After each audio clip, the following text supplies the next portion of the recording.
Hello दोस्तों, स्वागत है आप लोगों का मैथ्स प्लेटफॉर्म पर। मैं अजय कुमार आप लोगों का बहुत बहुत स्वागत करता हूं हमारे इस यूट्यूब चैनल पर। तो दोस्तों, इसके पहले वाले वीडियो में हम लोगों ने कंप्लीट किया सर्कल को यानी वृत्त को। ठीक है, उम्मीद करता हूं कि आप लोगों को अच्छे समझ में आया होगा, और अगर नहीं समझ में आया है तो आप लोग वापस बेसिक टू हाई लेवल नाम की प्लेलिस्ट में जाके वहां से वापस वीडियो को देख के अपनी बात क्लियर कर सकते हैं, समझ सकते हैं। ठीक है दोस्तों, तो दोस्तों इस वीडियो को ज़्यादा से ज़्यादा लाइक कीजिए, शेयर कीजिए और कमेंट वो कीजिएगा जो दोस्तों आप लोगों को वीडियो में सीखने को मिले। ठीक है दोस्तों, और आज हम जो हमारा अगला जो आकृति है वो हमारा है चतुर्भुज के बारे में। ठीक दोस्तों, तो आज हम सीखेंगे दोस्तों चतुर्भुज क्या है, उसका क्षेत्रफल क्या, कैसे फाइंड आउट करते हैं, उसके बारे में हम आज जानकारी लेंगे। ठीक है दोस्तों, तो अभी तक दोस्तों जो भी चैनल को सब्सक्राइब नहीं किए हैं जो दोस्त, वो साथ ही चैनल को सब्सक्राइब कर लें। सब्सक्राइब करने के साथ ही बेल आइकन प्रेस कर दें ताकि उनको नोटिफिकेशन मिलने में कोई भी दिक्कत ना हो और वो वीडियो को अच्छे से देख सकें, समझ सके, क्लियर कर सके। ठीक है दोस्तों, चलिए स्टार्ट करते हैं आज का अपना ये वीडियो। तो दोस्तों आज हम लोग पढ़ेंगे चतुर्भुज के बारे में। ठीक है, इसके पहले दोस्तों हम लोगों ने क्षेत्रफल एवं परिमाप में 7 वीडियो को कंप्लीट कर लिया है और आज हमारा यह है 8वां वीडियो। ठीक है, यानी ये दोस्तों क्षेत्रफल एवं परिमाप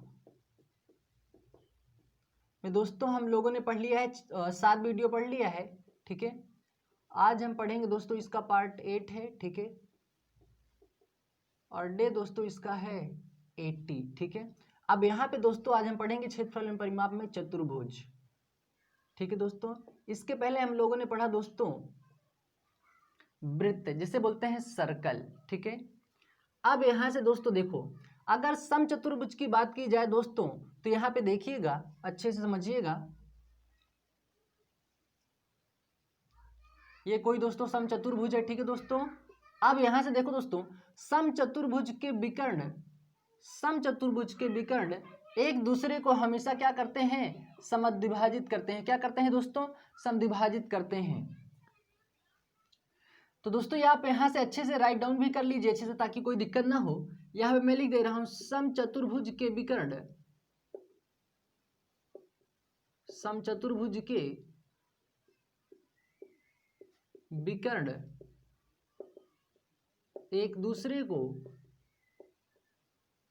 समद्विभाजित करते हैं। ठीक है दोस्तों,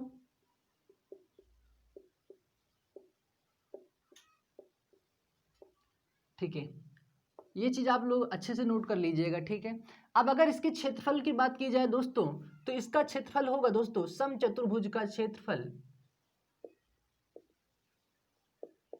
समचतुर्भुज का जो क्षेत्रफल होगा दोस्तों 1/2 विकर्ण 1, ठीक है दोस्तों, गुणे विकर्ण 2। ठीक है दोस्तों, ये कोई समचतुर्भुज है दोस्तों, इसका जो विकर्ण है वो एक दूसरे को क्या करते हैं दोस्तों, समद्विभाजित करते हैं। ठीक है, और इसका क्षेत्रफल क्या बनेगा दोस्तों, 1/2 विकर्ण 1 गुणे विकर्ण 2 बनेगा। ठीक है, अब यहां से आगे बढ़ते हैं।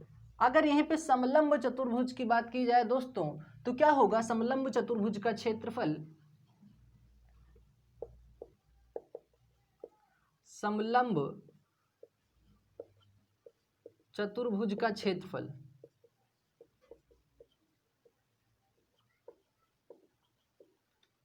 तो वो होता है दोस्तों, यहां से पहले आकृति समझ लेते हैं। ठीक है,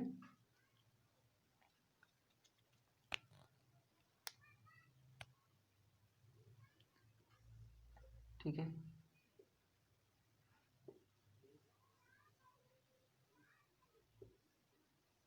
ये याद रखना दोस्तों, ये दोनों भुजाएं अलग अलग रहेंगी। ठीक है, अब जैसे मान लो ये 10 है और ये 15 है। ठीक है, अब इन दोनों को जोड़ेंगे क्या होगा दोस्तों, 25 होगा, और इनके बीच की दूरी क्या करना है, ऐड करना है। ये क्या है दोस्तों, समलंब चतुर्भुज का यहाँ से हम क्षेत्रफल निकालेंगे। ठीक है दोस्तों, अब यहाँ से समलंब चतुर्भुज का क्षेत्रफल क्या होता है, 1/2 गुणे समांतर भुजाओं का योग, ठीक है, गुणे उनके बीच की दूरी। क्या करना है दोस्तों, 1/2 समांतर भुजाओं का योग और गुणे में बीच की दूरी। ठीक है देखो दोस्तों जैसे ये 10 है, ये 15 है, उनका योग कितना बनेगा, समांतर भुजाओं का योग क्या बनेगा दोस्तों, 25 बनेगा। और उनके बीच की जो दूरी है दोस्तों, दूरी को यहाँ पे लिख देंगे। ठीक है दोस्तों, अब बात करते हैं हम तो दोस्तों समांतर चतुर्भुज की। किसकी दोस्तों, समांतर चतुर्भुज की। समांतर चतुर्भुज का क्षेत्रफल अगर याद करने के लिए बोल दिया जाए दोस्तों, क्षेत्रफल क्या होगा, तो दोस्तों वो होगा आधार गुणे ऊंचाई। ठीक दोस्तों, बात समझ में आई। यानी दोस्तों यहाँ से आप वापस एक बार आप फिर से समझ लीजिए, फिर आगे हम इस पे क्वेश्चन करेंगे, तब बात आप लोगों को पूरी समझ में आ जाएगी। समचतुर्भुज के क्षेत्रफल की बात करें तो दोस्तों पहले यहाँ इसकी आकृति समझ लेंगे। समचतुर्भुज का ये समचतुर्भुज दोस्तों क्या है कि समचतुर्भुज के विकर्ण एक दूसरे को क्या करते हैं दोस्तों, समद्विभाजित करते हैं। ये बात आप याद रखना, ठीक है। और इसके अगर क्षेत्रफल की बात की जाए तो होता है 1/2 विकर्ण 1 गुणे में विकर्ण 2, यानी डायगोनल 1 डायगोनल 2। अब यहाँ से अगर समलंब चतुर्भुज का क्षेत्रफल ज्ञात करने के लिए बोला जाए तो दोस्तों 1/2 समांतर भुजाओं का योग गुणे में उनके बीच की दूरी। जैसे ये 10 है, ये 15 है, जोड़ेंगे कितना होगा दोस्तों, उनके समांतर भुजाओं का योग होगा 25, और उनके बीच की जो दूरी हो दोस्तों उसको यहाँ पे हम रख के अपना आंसर फाइंड आउट कर लेंगे। ठीक है, अब आगे बढ़ते हैं। अगर समांतर चतुर्भुज का क्षेत्रफल पूछा जाए तो समांतर चतुर्भुज का क्षेत्रफल होता है आधार गुणे ऊंचाई, और यहीं पे अगर हाफ लगा देंगे यानी 1/2 लगा देंगे तो वो हो जाएगा समकोण त्रिभुज का क्षेत्रफल। ठीक है दोस्तों, तो ये स्क्रीनशॉट ले लीजिए, फिर इस पे करते हैं इंपॉर्टेंट क्वेश्चन, ताकि बात पूरी क्लियर हो जाए, जो भी आप लोगों को भी डाउट हो रहा हो। ठीक है, चलिए स्क्रीनशॉट ले लीजिए अच्छे से।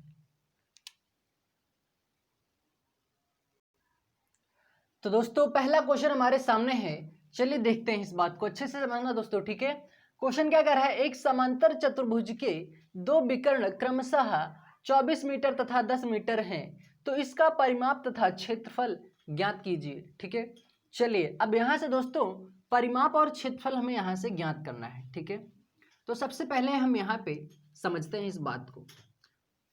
अगर यहाँ पे ये कंसेप्ट क्लियर हो गया दोस्तों ना, तो क्वेश्चन में कोई भी दिक्कत नहीं होने वाली है। ठीक है, मैंने क्या बताया है कि जो समान यानी ये समचतुर्भुज दोस्तों क्या है दोस्तों, एक समचतुर्भुज का क्षेत्रफल, एक समचतुर्भुज के दो विकर्ण है दोस्तों। ठीक है, 24 मीटर तथा 10 मीटर है। अब देखो दोस्तों मैंने क्या बोला है, जो समचतुर्भुज का समचतुर्भुज होगा वो उसके जो विकर्ण होंगे वो क्या करेंगे, एक दूसरे को समद्विभाजित करते हैं। यही चीज मैंने बताया है, समचतुर्भुज के विकर्ण एक दूसरे को क्या करते हैं, समद्विभाजित करते हैं। ठीक है दोस्तों, ये चीज हो गया।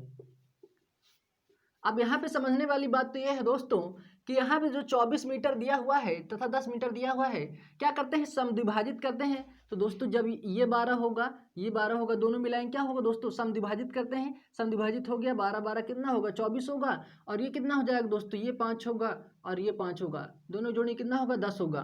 तो क्या कर रहे हैं दोस्तों, ये दोनों विकर्ण एक दूसरे क्या कर रहे हैं, समद्विभाजित करते हैं। ठीक है, अब बात समझ में आई यहाँ पे। अब इंपॉर्टेंट बात याद रखना, क्षेत्रफल तो दोस्तों यहाँ से आसानी से निकाल सकते हैं, लेकिन अगर परिमाप की बात की जाए तो परिमाप क्या होता है, चारों भुजाओं का योग होता है, यानी चारों तरफ का, यानी जो परिमाप क्या होता है, चारों तरफ का योग होता है, यानी किसी भी आकृति के। ठीक है, अब यहाँ से तो हमें भुजा पता ही नहीं है, तो भुजा को हमें पता करना पड़ेगा। अब पता कैसे करेंगे दोस्तों, अगर आप लोगों को एक बात याद हो, यहाँ पे देखो दोस्तों 5 है 12 है, अगर आप लोगों को ट्रिपलेट्स याद हो तो उम्मीद करता हूँ कि आप लोग यहाँ से डायरेक्ट बता सकते हैं कि यहाँ पे क्या होने वाला है। ठीक है, और दोस्तों अगर नहीं याद है तो दोस्तों मैं एक बार फिर से वापस बता दे रहा हूँ कि होगा क्या, ट्रिपलेट्स याद कर लीजिए दोस्तों, बहुत ही इंपॉर्टेंट है। ठीक है, वापस मैं एक बार फिर से लिख दे रहा हूँ। ठीक है, 3 4 5 6 8 10 12 16 20 5 12 13 होगा। ठीक है, 8 15 17 20 21 29। ठीक है, ये सारे क्या हैं, ये ट्रिपलेट्स हैं। ठीक है, इसके आगे दोस्तों देखते हैं, तो दोस्तों ये हमारे पास ट्रिपलेट्स है। ठीक है, अब यहाँ दोस्तों ध्यान से देखो, अगर हमें कर्ण निकालना होता है तो दोस्तों वहां पे क्या करते हैं दोस्तों, आधार का स्क्वायर प्लस लंब का स्क्वायर निकालते हैं। ठीक है, तो दोस्तों यहाँ पे देखो दोस्तों, हमें क्या पता है, 5 पता है, 12 पता है। अगर हमें ट्रिपलिस्ट याद होता तो दोस्तों हम डायरेक्ट यहाँ पे कह सकते थे कि यहाँ पे क्या होगा, 13 होगा। ठीक है, और अगर आपको अभी भी कंफ्यूजन हो रहा है कि भाई यहाँ पे 13 कैसे आया है, तो यहाँ पे देखो दोस्तों 5 12 13 यहाँ पे है कि नहीं है। ठीक है दोस्तों, 5 12 13 है। जब आपको दो संख्या पता है तो तीसरी वाली संख्या आप लोगों को डायरेक्ट पता होनी चाहिए कि 5 12 के साथ क्या होता है, 13 होता है। वापस एक बार अगर आप लोगों को नहीं समझ में आ रहा है तो मैं फिर से बता दे रहा हूँ कि ये 13 आया कहाँ से। तो दोस्तों देखो यहाँ पे क्या करते हैं, कर्ण निकालते टाइम पे क्या करते हैं, अंडर रूट में क्या होता है, लंब का स्क्वायर होता है प्लस आधार का स्क्वायर होता है। ठीक है, लंब है कितना दोस्तों, 5 का स्क्वायर। ठीक है, और आधार कितना है यहाँ पे, 12 का स्क्वायर। ठीक है, अभी क्या होगा, 5 पचम 25 होगा, 12 12 हमें 144 होगा। ठीक है, अब इन दोनों जोड़े क्या होगा, 5 4 9, और ये कितना हो जाएगा, 4 2 6 1। अब ये 169 किसका होता है दोस्तों रूट, वो किसका होता है, 13 का होता है। तो आप लोगों को कर्ण मिल गया यहाँ से 13 मीटर। ठीक है, तो यहाँ पे जो कर्ण का काम कर रहा है, यहाँ पे आधार का काम कर रहा है कर्ण। ठीक है, 5 है, ये 12 है, तो अगला क्या होगा, 13 होगा। अब देखो दोस्तों एक भुजा मिल गई है, तो भुजा क्या होता है, समांतर भुजाओं का मतलब जो, एक मिनट, यहाँ से ये 5 हुआ, ये 12 हुआ, ये 13 होगा। ठीक है, ये 5 है, ये 12 है, तो ये कितना होगा दोस्तों, ये 13 होगा। ये 5 है, ये 12 है, ये कितना होगा, ये 13 होगा। ये 5 है, ये 12 है, तो ये कितना होगा दोस्तों, 13 होगा।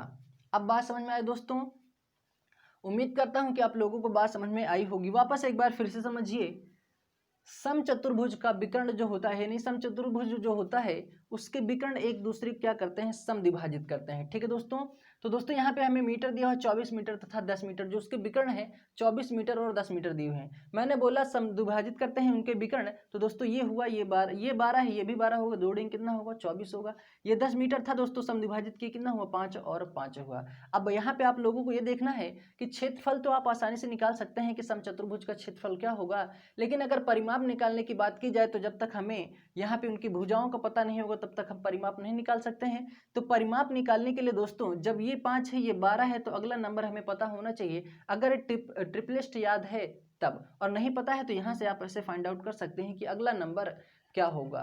ठीक है, अब देखो दोस्तों ये 5 है, ये 12 है, तो अगला क्या होगा, 13 होगा। ये 5 है, ये 12 है, तो ये क्या होगा, 13 होगा। ये 5 है, ये 12 है, तो अगला क्या होगा, 13 होगा। यहाँ से 5 12 और अगला क्या होगा, 13 होगा। तो उम्मीद करता हूं कि अब आप लोगों को बात समझ में आ गई होगी। अब यहाँ पे करते हैं हम लोग अपना क्वेश्चन सॉल्व। अगर ये बात समझ में आई दोस्तों तो क्वेश्चन में अब मेरे ख्याल से कोई दिक्कत नहीं होनी चाहिए। और ये ट्रिपलेस्ट दोस्तों अपने आप में बहुत ही इंपॉर्टेंट है। ठीक है, इसको याद करके चलिए दोस्तों, बहुत ही इंपॉर्टेंट चीज़ है वो। ठीक है, अब यहाँ पे देखो दोस्तों, अभी 5 12 का स्क्वायर निकालना होता, फिर ऐड करते, फिर उसका परफेक्ट रूट स्क्वायर निकालते। अब यहाँ से डायरेक्ट आप पता कर सकते हैं, 5 है 12 है, तो अगला 13 होगा। ठीक है, और जो ये सबसे बड़ा वाला नंबर है दोस्तों, ये कर्ण का काम करता है। ठीक है दोस्तों, तो ये कर्ण का काम करता है, तो हमें आधार और लंब पता रहता है। ठीक है, अब यहाँ से देखते हैं, समचतुर्भुज का क्षेत्रफल जब निकालेंगे दोस्तों तो क्या होता है, हाफ में क्या होता है, विकर्ण 1 गुणे में क्या होता है, विकर्ण 2, यही होता है। तो देखो दोस्तों हाफ में विकर्ण 1 है कितना दोस्तों, 24 मीटर, यहाँ पे 24 लिखिए। विकर्ण 2 कितना है, 10 है, यहाँ पे 10 रखिए। कितना हो जाएगा, 2 12 में 24 हो जाएगा, तो क्या होगा, 120 मीटर स्क्वायर। ठीक है दोस्तों, क्षेत्रफल हमेशा मीटर स्क्वायर में नहीं होता है, यानी वर्ग में होता है। अब यहाँ पे अगर इसके परिमाप की बात की जाए दोस्तों तो क्या होगा, भुजा है कितनी दोस्तों, 13, 1 2 3 4, 4 से गुणा कर दीजिए, क्या होगा, परिमाप क्या होता है, भुजा गुणे 4 होता है, तो कर दीजिए, कितना होगा, 13 चौको 52 मीटर। परिमाप हमेशा मीटर में होता है। ठीक है दोस्तों, अब बात समझ में आए दोस्तों, उम्मीद करता हूँ आप लोगों को बात बिल्कुल समझ में आ गई होगी। स्क्रीनशॉट ले लीजिए, फिर बढ़ते हैं हम लोग अपने अगले प्रश्न की तरफ।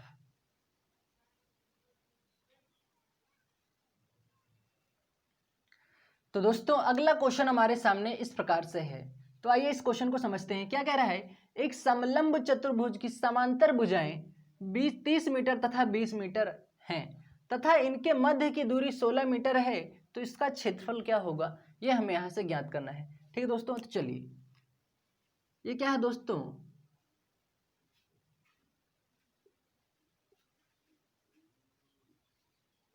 यह है समलंब चतुर्भुज। ठीक है दोस्तों, क्या कर रहा है, 30 मीटर था, 20 मीटर इसकी भुजा है। ये दोस्तों 30 मीटर है और ये क्या है, 20 मीटर है। और इनके मध्य की जो दूरी है दोस्तों, यानी यहाँ से यहाँ तक की जो दूरी है दोस्तों कितनी है, 16 मीटर है। ठीक है दोस्तों, तो मैंने क्या बताया है, समलंब चतुर्भुज का क्षेत्रफल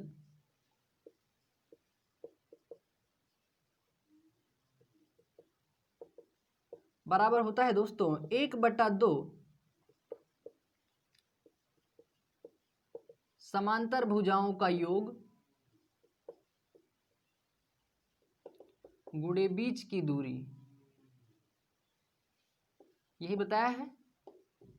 ठीक है, तो अब क्या होगा, ये 1/2 समांतर भुजा का योग कितना होगा, यहां से ये 30 + 20 ये योग हो गया, बीच की दूरी कितनी है दोस्तों, 16 है। ठीक है, 1/2 ये कितना हो जाएगा, 30 20 50 गुणे ये हो जाएगा 16, 2 से 25 बार ये कटेगा। ठीक है, 16 पंचे 80, 16 दूनी 32, 32 8 कितना हो जाएगा दोस्तों, 32 8 हो जाएगा 40, तो कितना हो जाएगा दोस्तों, मीटर स्क्वायर। ठीक है, ये होगा दोस्तों हमारा आंसर। समझ में आया दोस्तों। ये समलंब चतुर्भुज दोस्तों, इसकी दो भुजाएं दी हुई हैं समांतर, एक 30 है एक 20 है, इनकी मध्य की दूरी 16 मीटर है। तो समलंब चतुर्भुज का क्षेत्रफल होता है हाफ समांतर भुजाओं का योग गुणे बीच की दूरी होता है। देखो दोस्तों, हाफ यानी 1/2 मैंने रखा, समांतर भुजाओं का योग 30 + 20 हुआ, यहाँ पे बीच की दूरी कितनी है 16, दोनों जोड़े 50 हुआ, 1/2 कैलकुलेट आप कर सकते हैं, 400 मीटर स्क्वायर आएगा। ठीक है, अब स्क्रीनशॉट ले लीजिए, फिर बढ़ते हैं हम लोग अपने अगले प्रश्न की तरफ। ठीक है दोस्तों, चलिए। तो दोस्तों अगला क्वेश्चन हमारे सामने है, इंपॉर्टेंट क्वेश्चन है, बात को समझना।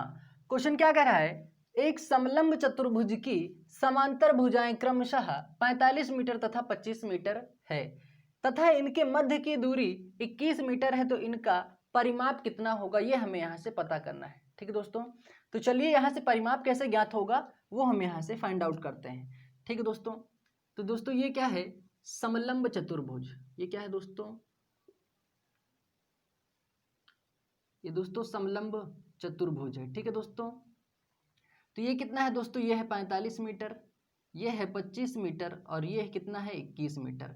क्योंकि दोस्तों इसकी भुजाएं कितनी है, 45 मीटर 25 मीटर, और उनके बीच की दूरी है दोस्तों कितनी है, 21 मीटर है। यहाँ से यहाँ की दूरी कितनी है, 21 मीटर है। ठीक है, हमसे बोला है परिमाप ज्ञात करने के लिए। तो दोस्तों यहाँ वाला हमें एरिया नहीं पता है, ये तीन चीज़ तो पता है, लेकिन यहाँ वाला नहीं पता है। वो पता कैसे होगा दोस्तों, यहाँ पे उसी बात को यहाँ पे हमें समझना है। ठीक है, क्योंकि परिमाप क्या होता है, किसी भी वस्तु के चारों ओर का माप होता है, परिमाप कहलाता है। तो दोस्तों यहाँ से ये चीज़ तो हमें पता नहीं, तो ये चीज़ हमें यहाँ से पता करना पड़ेगा।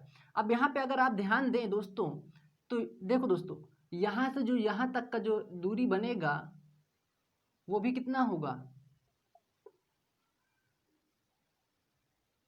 यहाँ से यहाँ तक, जब ये 21 मीटर है दोस्तों, तो ये भी 21 मीटर होगा कि नहीं होगा, होगा। ठीक है, अब यहाँ से यहाँ तक की दूरी जो दोस्तों बन रही है, यानी यहाँ से यहाँ तक की दूरी, यहाँ से ये 25 है। ठीक है, यानी ये टोटल दूरी जो दोस्तों है कितनी है, ये 45 मीटर है। ठीक है, जिसमें से यहाँ तक की दूरी 25 मीटर हो गई। जब ये इतना 25 मीटर है तो ये कितना होगा दोस्तों, ये 20 मीटर होगा कि नहीं होगा, और 20 25 जोड़ेंगे टोटल 45 आ जाएगा। अब देखो दोस्तों, यहाँ पे अगर आप लोगों को ट्रिपलेट्स याद हो, ठीक है, ट्रिपलेट्स, ये आधार है, ये लंब है, तो ये क्या है दोस्तों, कर्ण है। तो दोस्तों जब हमें 20 पता है, 21 पता है, तो अगला नंबर हमें तुरंत पता हो जाना चाहिए। ट्रिपलेट्स अगर आप लोगों को याद होगा, तो यहाँ पे अगला नंबर जो होगा वो कितना होगा, 29 होगा। ठीक है दोस्तों, अब बात समझ में आई, ये 29 कहाँ से आया, 21 का स्क्वायर निकालिए, 20 का स्क्वायर निकालिए, दोनों को जोड़िए और उसका एक परफेक्ट रूट स्क्वायर बनेगा 29। ठीक है, यहाँ पे जैसे देख लीजिए, कर्ण निकालने के लिए क्या करते हैं दोस्तों, लंब का स्क्वायर प्लस आधार का स्क्वायर, लंब का स्क्वायर निकालने कितना होगा, 20 का स्क्वायर, फिर क्या होगा 21 का स्क्वायर। ठीक है, अब यहाँ से ये 20 20 में 400 हो जाएगा, 21 21 में 441, दोनों को जोड़ेंगे कितना होगा दोस्तों, 841 होगा। अब यहाँ से दोस्तों ये कर्ण स्क्वायर है, ये स्क्वायर हटेगा, यहाँ पे रूट लगेगा, तो दोस्तों कर्ण बराबर क्या आ जाएगा, 29 मीटर आ जाएगा। दोस्तों इस वजह से यहाँ पे 29 मीटर आया। अब बात समझ में आई। अब यहाँ पे देखो दोस्तों, परिमाप हमें यहाँ से ज्ञात करना है। ठीक है दोस्तों, अब यहाँ से परिमाप हम आसानी से ज्ञात कर सकते हैं। उम्मीद करता हूँ ये बात आप लोगों को समझ में आ गई होगी। कि ये 29 कहाँ से आया, इस वजह से मैंने यहाँ पे इसको इस तरह से समझा दिया। ठीक है, वैसे ट्रिपलेट्स याद होना दोस्तों आप लोगों को बहुत ज़्यादा जरूरी है। ठीक है, क्योंकि मैं आप लोगों को त्रिभुज पढ़ा रहा था, वहाँ भी बताया, चतुर्भुज में आप एक बार सीख लिए। ठीक है, आप 2-3 बार कॉपी में लिख लीजिए और याद कर लीजिए दोस्तों, बिल्कुल याद हो जाएगा। ठीक है, अब यहाँ पे देखो दोस्तों, परिमाप बराबर क्या होता है, देखो दोस्तों ये कितना है, ये 45 है, यानी ये वाला एरिया 45 है। ठीक है, और ये कितना है, 29 है, 29 लिखिए। ठीक है, ये कितना है, 25 है, 25 लिखिए, और ये कितना है, 21। ठीक है, हो गया चारों ओर का माप, चारों ओर का माप ही परिमाप कहलाता है। ठीक है, ये कितना होगा, 5 1 6, 9 6 15 हो जाएगा, 15 5 20। ठीक है, और कितना होगा, 2 2 4 2 6, 6 4 10, 10 2 कितना हो जाएगा, 12 मीटर। तो दोस्तों आंसर क्या बनेगा इसका, 120 मीटर। बात समझ में आई दोस्तों कि 120 मीटर आया कैसे। अब यहाँ से वापस एक बार फिर समझ लीजिए दोस्तों, कंफ्यूजन नहीं रखना है आप लोगों को। समलंब चतुर्भुज की समांतर जो भुजाएं थी क्रमशः 45 मीटर 25 मीटर। तो दोस्तों ये जो वाली जो भुजा थी वो टोटल थी 45 मीटर और ये है 25 मीटर। ठीक है, और इनके बीच की दूरी दी हुई है 21 मीटर। ठीक है, तो समांतर चतुर्भुज समलंब चतुर्भुज ऐसे ही बनता है। ठीक है, आप देखो दोस्तों ऐसे बना।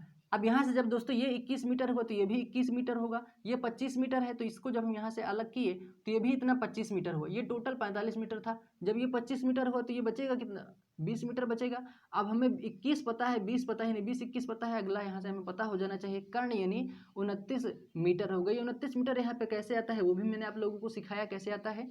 ठीक है, तो पाइथागोरस प्रमेय आप लोगों ने यूज़ किया होगा तो वहाँ से ऐसे इस प्रकार से निकाल सकते हैं। ठीक है, तो परिमाप बराबर होता क्या है, भुजा यानी चारों ओर का माप। तो देखो दोस्तों ये 45 है, ये 29 है, ये 25 है, 21 है, सबको जोड़े दोस्तों 21 120 मीटर हमारा आंसर बना। ठीक है, अब बात समझ में आई। अब स्क्रीनशॉट ले लीजिए, फिर चलते हैं और अपने अगले इंपॉर्टेंट क्वेश्चन की तरफ।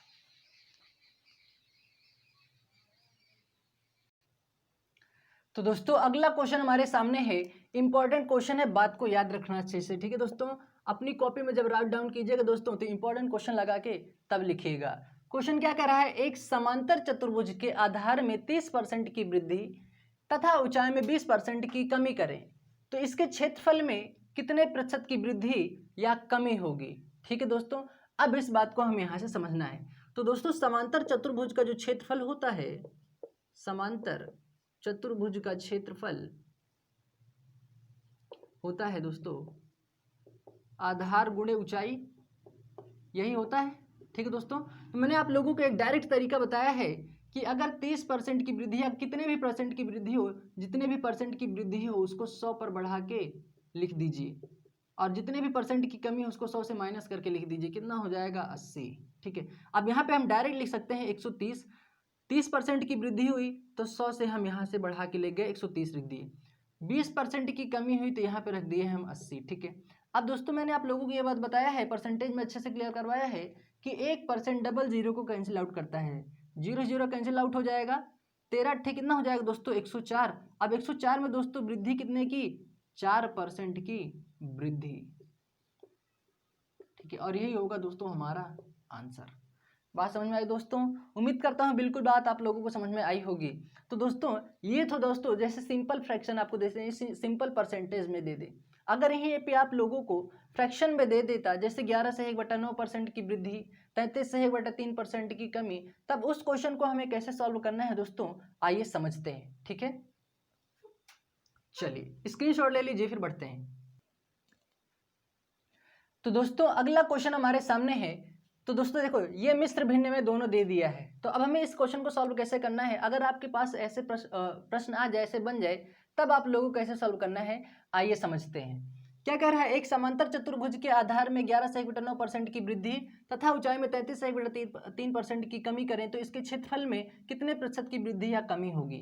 तो देखो दोस्तों मैंने क्षेत्रफल निकालना बताया है, यहाँ से देख सकते हैं आप लोग आसानी से।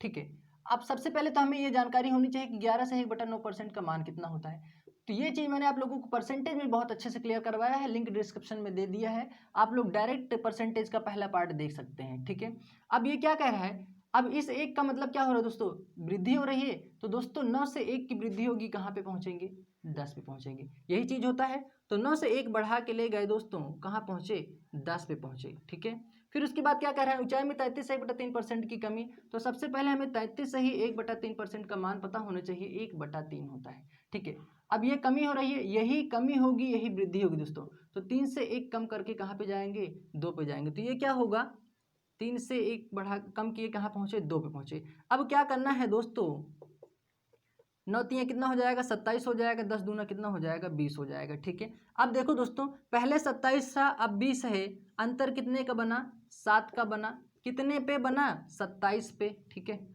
गुणे 100, परसेंटेज ज्ञात करने के लिए गुणा 100 करते हैं। ठीक है, अब क्या होगा, इसको कैंसिल आउट कर दीजिए यहाँ से अच्छे से। ठीक है, तो दोस्तों ये कैंसिल आउट नहीं होगा, क्या हो जाएगा, ये 700 होगा। ठीक है, बटे में 2700 होगा। और आप वैल्यू आप कैंसिल आउट करना चाहते हैं कर सकते हैं। तो दोस्तों ये क्या होगा, कमी होगा।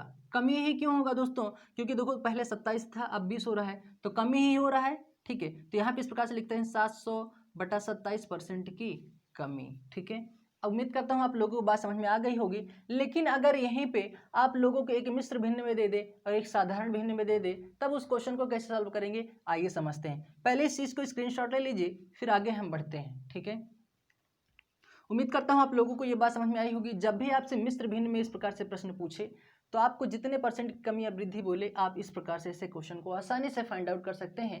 कहीं भी एक भी परसेंट की दिक्कत नहीं होने वाली है। ठीक है, बस लॉजिक आप लोगों का क्लियर होना चाहिए। अब यहाँ पे मैं थोड़ा सा चेंज कर रहा हूँ। ठीक है, अगर एक मिश्र भिन्न और एक साधारण भिन्न दे दे, तो आप लोग उस क्वेश्चन को कैसे सॉल्व करेंगे, आइए समझते हैं।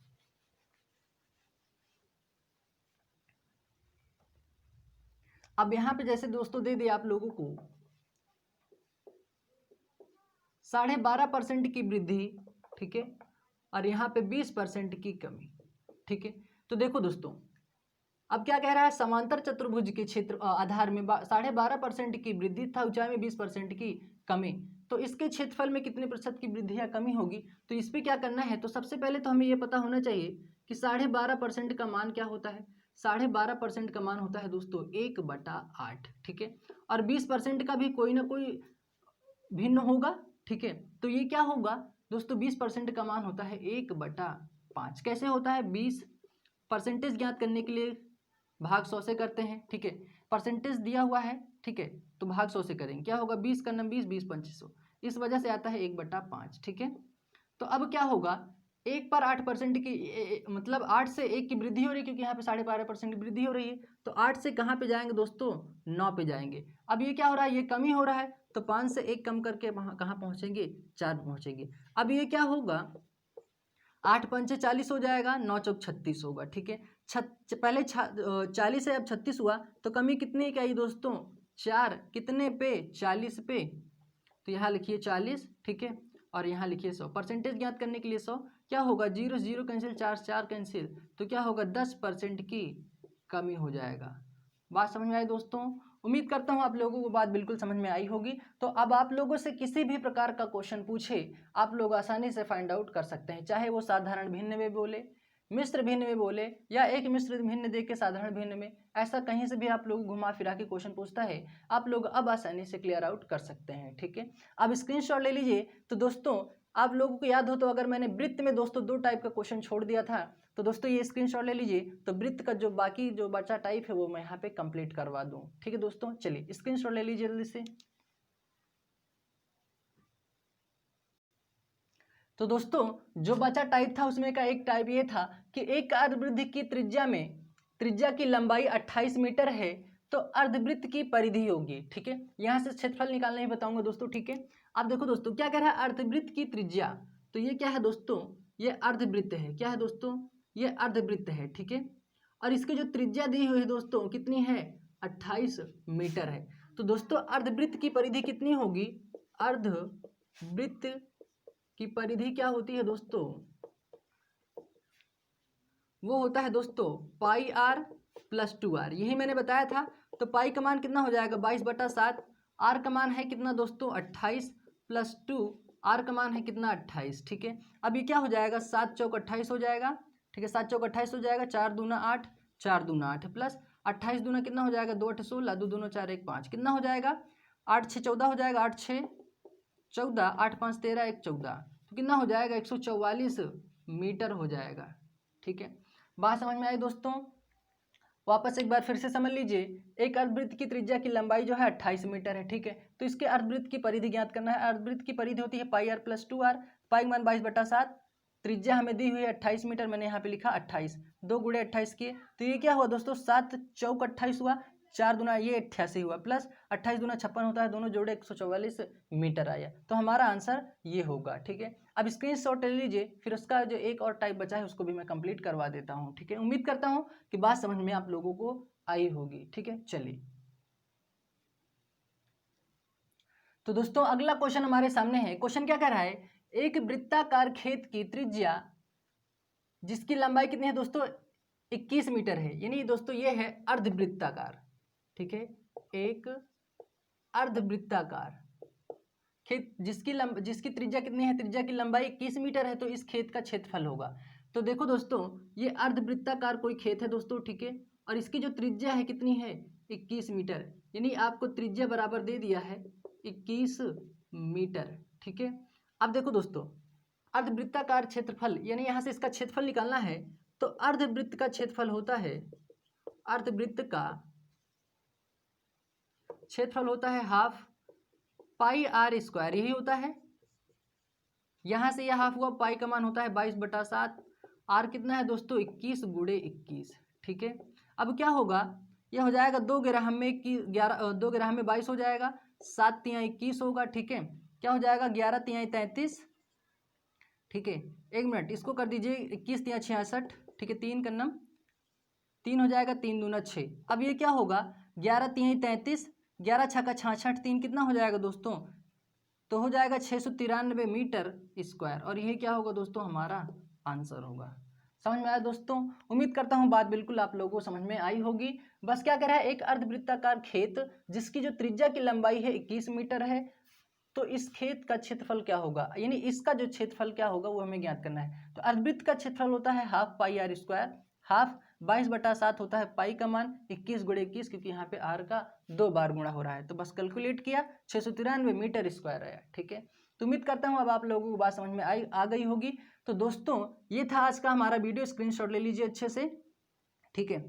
तो दोस्तों यहाँ से हम लोगों ने आज पढ़ा, यहाँ से हम लोगों ने पढ़ा वर्ग, आयत, त्रिभुज, वृत्त, चतुर्भुज, ये सारी की सारी जानकारी हम लोगों ने यहाँ पे लिया अच्छे से, ठीक है।